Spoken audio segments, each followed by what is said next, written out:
Hello friends, बहुत बहुत स्वागत है आपका पाइथन के इस कोर्स में और मैं हूं आपका दोस्त सौरभ शुक्ला। दोस्तों, पाइथन का ये जो ट्यूटोरियल मैं लेकर आया हूं, एक तो ये हिंदी में है, दूसरी सबसे बड़ी बात ये है कि इस ट्यूटोरियल को हर कोई सीख सकता है, हर कोई देख सकता है। पाइथन लैंग्वेज ही इतनी आसान है कि स्कूल के बच्चे भी इस लैंग्वेज को सीख सकते हैं इस ट्यूटोरियल को देखकर। साथ ही साथ वो लोग जिन्होंने आज तक कोई प्रोग्रामिंग लैंग्वेज नहीं सीखी है और वो पहली बार कोई प्रोग्रामिंग सीखना चाहते हैं, लैंग्वेज सीखना चाहते हैं, तो पाइथन से वो शुरुआत कर सकते हैं। इसके अलावा कई सारे ऐसे भी लोग होंगे जो ऑलरेडी कॉलेज में हैं, जिन्हें C++ जैसी लैंग्वेजेस आती हैं, और वो लोग भी अगर पाइथन सीखना चाहते हैं तो सीख सकते हैं। इस ट्यूटोरियल में वो लोग भी सीख सकते हैं जो लोग प्रोफेशनल्स हैं, जो अपने जॉब को डाइवर्सिफाई करना चाह रहे हैं और प्रोग्रामिंग की दुनिया में अपना कदम रखना चाहते हैं। इसके अलावा आपने मार्केट में कुछ लेटेस्ट बज़ सुन के रखे होंगे, जैसे कि आपने machine learning, artificial intelligence, IoT वगैरह इन सब के नाम सुने होंगे, और ये सारे नाम भी कहीं ना कहीं पाइथन से जुड़े हुए हैं। अगर आपको इस तरफ भी करियर बनाना है तो आपको पाइथन सीखना होता है। तो पाइथन के इस कोर्स में क्या क्या है, आज के इस लेक्चर में मैं आपको क्या क्या बताने वाला हूं स्पेशली, वो सारी बातें पहले जान लेते हैं। चलिए शुरू करते हैं। तो सबसे पहले तो मैं बात करता हूं कि आज का हमारा टॉपिक्स क्या क्या है जो हमें डिस्कस करना है। सबसे पहले तो पाइथन क्या है, हम इसको जानेंगे। उसके बाद हम जानेंगे कि पाइथन में कौन कौन सी पॉपुलर एप्लीकेशंस बनी हुई है। यस, हम अपने चारों तरफ कई सारी वेब एप्लीकेशंस, कई सारी मोबाइल एप्लीकेशंस, कई सारी डेस्कटॉप एप्लीकेशंस यूज करते आते हैं। डेली यूज में हम लोग कई सारी एप्लीकेशन यूज करते हैं, हमें पता ही नहीं होता है कि किस लैंग्वेज में बनी होती है। तो पाइथन इतनी पॉपुलर लैंग्वेज है और इसमें कुछ पॉपुलर एप्लीकेशंस भी बनी है, तो वो कौन सी है हम उनके बारे में जान लेंगे। इसके बाद हम बात करेंगे कुछ पाइथन के बारे में। पाइथन के बारे में कुछ बात करने के बाद हम पाइथन के फीचर्स भी जानेंगे और साथ ही साथ जानेंगे हमारा लर्निंग पाथ, क्योंकि हम जानना चाहते हैं कि अगर पाइथन में हम अपना करियर बनाएं तो हमें पहले क्या सीखना होगा, फिर क्या सीखना होगा, किस तरीके से हमारी टोटल जर्नी होगी। तो इसके बारे में हम आज बात करेंगे। तो चलिए सबसे पहले हम लोग बात कर लेते हैं कि पाइथन क्या है। तो दोस्तों, पाइथन है general purpose high level programming language. High level programming language मतलब वो लैंग्वेजेस जो मशीन इंडिपेंडेंट होती हैं। अब अगर मान लीजिए कई लोग जो पहली बार प्रोग्रामिंग लैंग्वेज सीख रहे हैं, प्रोग्रामिंग के बारे में उन्हें ज्यादा कुछ नहीं मालूम है, उन लोगों को टेंशन लेने की जरूरत नहीं है, क्योंकि पहले तो हमें लैंग्वेज सीखना है, फिर ये छोटी छोटी जो टेक्निकल बातें हैं वो धीरे धीरे भी समझ सकते हैं। तो इन टर्म्स पे बहुत ज्यादा स्ट्रेस देने की अभी जरूरत नहीं है। हालांकि अगर आपने पहले कोई प्रोग्रामिंग लैंग्वेज पढ़ी हुई है तो आपको बहुत अच्छे से मालूम होगा कि हाई लेवल लैंग्वेज और लो लेवल लैंग्वेजेस दो तरह की प्रोग्रामिंग लैंग्वेजेस होती हैं। जो programming languages hardware dependent code लिखती हैं वो लो लेवल प्रोग्रामिंग लैंग्वेजेस कहलाती हैं, और जो लैंग्वेजेस मशीन इंडिपेंडेंट कोड लिख देती हैं वो हाई लेवल लैंग्वेजेस कहलाती हैं। ये एक जनरल पर्पस लैंग्वेज भी है, जिसका मतलब है कि इसमें जनरल पर्पस के हर तरह के सॉफ्टवेयर बनाना पॉसिबल है। यानी कई सारी लैंग्वेजेस ऐसी होती हैं जो किसी पर्टिकुलर डोमेन की प्रोग्रामिंग करने में ही काम आती हैं, लेकिन पाइथन के साथ ऐसा नहीं है। पाइथन में आप कई तरह की प्रोग्रामिंग कर सकते हैं। इनफैक्ट अगर मैं आपको बताऊं तो इसमें आप कंसोल एप्लीकेशन बना सकते हैं। कंसोल एप्लीकेशन जैसा आपने सी लैंग्वेज में वो ब्लैक आउटपुट स्क्रीन के साथ बनाई होगी, तो उसमें टेक्स्ट बेस्ड इंटरेक्शन होता था, दैट इज कॉल्ड कंसोल। तो कंसोल बेस्ड एप्लीकेशन बना सकते हैं। C++ में जैसे बनाते थे कंसोल बेस्ड एप्लीकेशन, वैसे आप इसमें बना सकते हैं। साथ ही साथ इसमें आप बना सकते हैं डेस्कटॉप एप्लीकेशन। शायद अगर आपने जावा पढ़ा हो तो जावा में आपने डेस्कटॉप एप्लीकेशन बनाई हो। अगर आपने इस तरह का कुछ भी नहीं पढ़ा है तो भी आप देखिए, आपके कंप्यूटर में एक कैलकुलेटर नाम का सॉफ्टवेयर होता है। कैलकुलेटर कैसा दिखता है, वो एक GUI एप्लीकेशन है, डेस्कटॉप एप्लीकेशन है। तो वैसी एप्लीकेशन आप बना सकते हैं पाइथन में। पाइथन में आप वेब एप्लीकेशन भी बना सकते हैं। वेब एप्लीकेशन यानी कोई वेबसाइट बना सकते हैं, जैसा कि कई सारी वेबसाइट्स ऑलरेडी पाइथन में बनी हुई हैं, हम लोग भी वेबसाइट्स बना सकते हैं, और इनफैक्ट इसके लिए काफी पॉपुलर भी है पाइथन। इसके अलावा आप चाहें तो मोबाइल एप्लीकेशन भी बना सकते हैं। हालांकि मोबाइल एप्लीकेशन में पाइथन को उतना ज्यादा पॉपुलर नहीं माना जा रहा है, पर हाँ, मोबाइल एप्लीकेशन भी पाइथन में बनाना पॉसिबल है। इसके अलावा कई सारे जो लेटेस्ट बस जिसके मैंने नाम लिए थे, जैसे इंटरनेट ऑफ थिंग्स से रिलेटेड अगर आपको एप्लीकेशन बनानी है, या मशीन लर्निंग, आर्टिफिशियल इंटेलिजेंस से रिलेटेड अगर आपको प्रोग्रामिंग करनी है, कोई एप्लीकेशन बनानी है, या डेटा साइंस से रिलेटेड आपको कोई एप्लीकेशन बनानी है, तो वो सब कुछ आप पाइथन में बना सकते हैं। ऐसा क्यों है, इसको भी जान लेना जरूरी होगा आज के इस लेक्चर में। तो हम लोग देखेंगे कि पाइथन की अंदर जो इतने तरह की एप्लीकेशंस बनाई जा सकती हैं वो कैसे मुमकिन होती हैं और हमें क्या क्या सीखना पड़ेगा। लेकिन चलिए अब हम लोग बात कर लेते हैं कि पाइथन में कौन कौन सी एप्लीकेशंस बनी है जो बड़ी पॉपुलर है, जिनको आप ऑलरेडी जानते हैं। जैसा कि आप यहां पर देख रहे हैं, सबसे पहले तो YouTube की हम बात कर लें, क्योंकि YouTube पे हम वीडियोस देखते रहते हैं और आप इस कोर्स का ये पहला लेक्चर भी अभी YouTube पे ही देख रहे हैं। तो आपको मालूम है कि YouTube पाइथन में बना है और ये पता होना चाहिए आपको। इसके अलावा आप मोजिला फायरफॉक्स की बात करें, जो कि एक ब्राउजर है, ये भी पाइथन में बना हुआ है। गूगल की बात करें तो ये पाइथन में बना हुआ है। ड्रॉपबॉक्स की बात कर सकते हैं आप, जो कि एक file storage, cloud based file storage system है। इसके अलावा आप कोरा की बात कर सकते हैं, इंस्टाग्राम की बात कर सकते हैं। ये सब पाइथन लैंग्वेज में बने हुए हैं।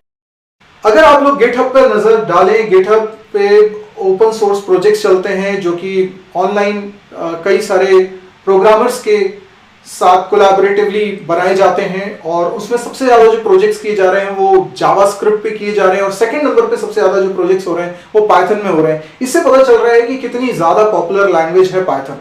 तो चलिए दोस्तों, अब हम लोग बात कर लेते हैं कुछ पाइथन के बारे में। पाइथन एक स्ट्रेट फॉरवर्ड लैंग्वेज है जिसमें किसी भी काम करने के एक सिंगल तरीका ही दिया जाता है। यानी कई सारी लैंग्वेजेस ऐसी होती हैं जिसमें किसी पर्टिकुलर काम को करने के लिए 4 तरीके दिए हुए हैं, 3 तरीके दिए हुए हैं कि आप पहला तरीका भी यूज कर सकते हैं, दूसरा भी, तीसरा भी। पाइथन बोलती है नहीं, सिर्फ एक तरीका होगा, इसी तरीके से होगा, सिंपल।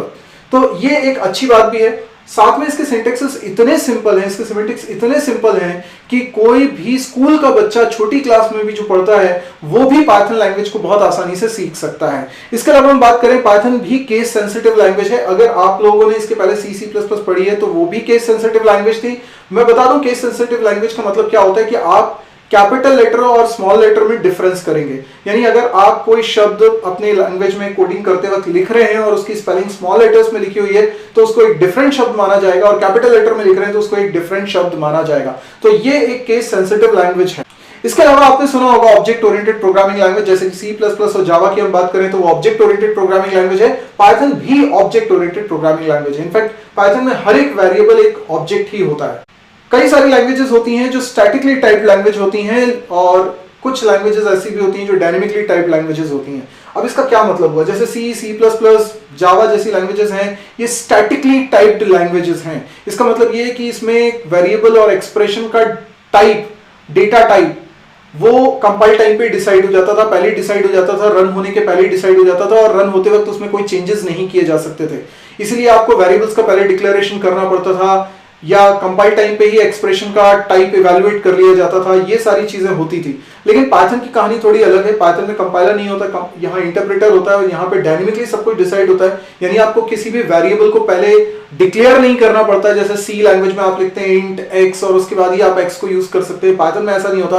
आप सीधे एक्स लिखिए और उसको यूज करना स्टार्ट कर दीजिए, उसको कोई डिक्लेरेशन की जरूरत नहीं होती है, वो ऑटोमेटिकली डिक्लेयर हो जाता है और रन टाइम पे डिक्लेयर हो जाता है। यानी जो डेटा टाइप होना चाहिए उसका वो रन टाइम पे ही डिसाइड होता है, इसलिए इसको डायनेमिकली टाइप लैंग्वेज बोलते हैं। जो लोग पहली बार प्रोग्रामिंग लैंग्वेज सीख रहे हैं ना, उन लोगों को थोड़ी सी इस बारे में समझने में दिक्कत हो रही होगी, लेकिन आप बिल्कुल निश्चित रहिए, ऐसा नहीं है कि ये चीज मैंने पढ़ा दी। अब मैं आगे के लेसन्स में इनको डिटेल में बताऊंगा, तो अगर आपको नहीं समझ में आया डायनेमिकली टाइप क्या होता है, कोई दिक्कत नहीं। ये उन लोगों के लिए था जिन लोगों ने पहले कोई प्रोग्रामिंग लैंग्वेज पढ़ ली थी।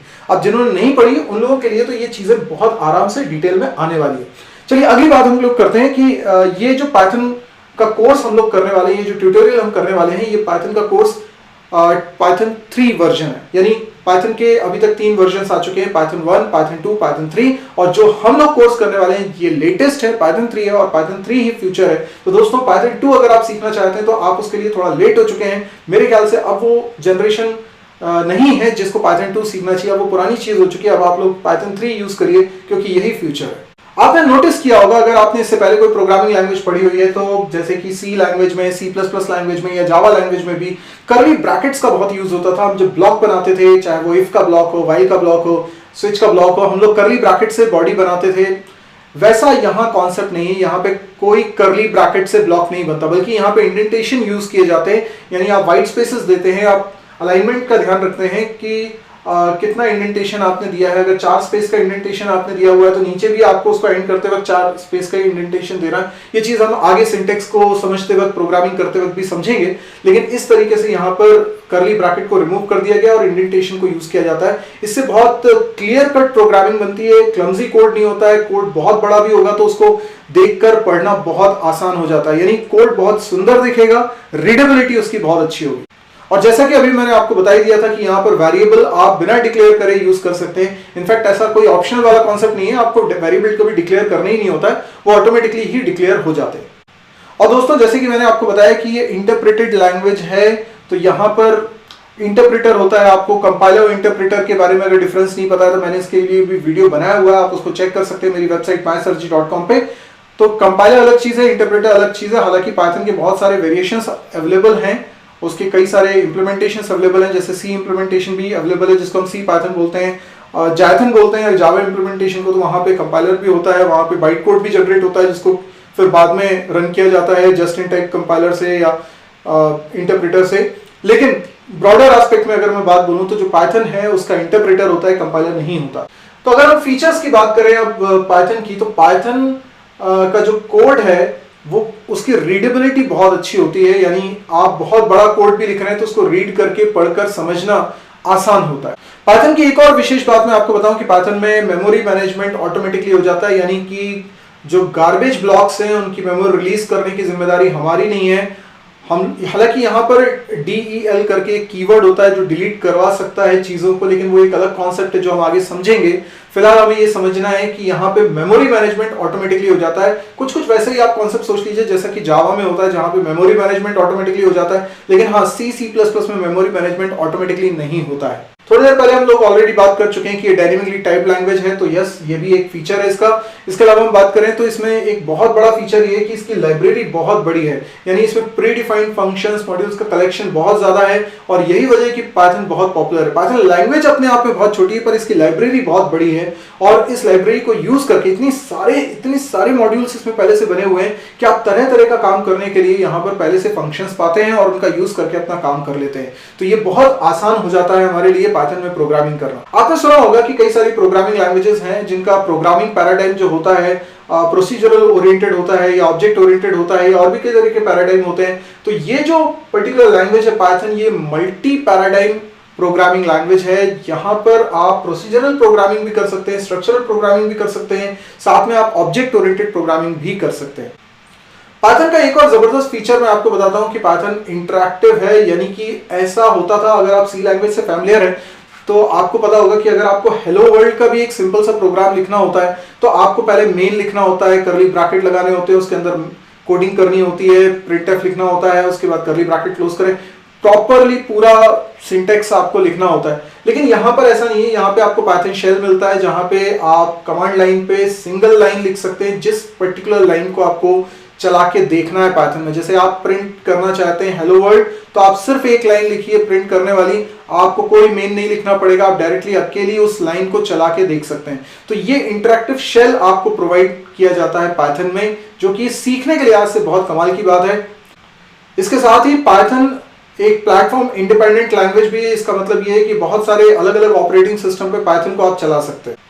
यहाँ पर एक लंबी सी लिस्ट दी हुई है कि जो पाइथन में लाइब्रेरी है वो किस किस चीज में, आप चाहें तो आराम से इसको देख सकते हैं, पर लगभग हर तरह के जो मॉडर्न एरा में नीडफुल प्रोजेक्ट्स होते हैं वो सब पाइथन में बनाए जा सकते हैं because of its exhaustive library.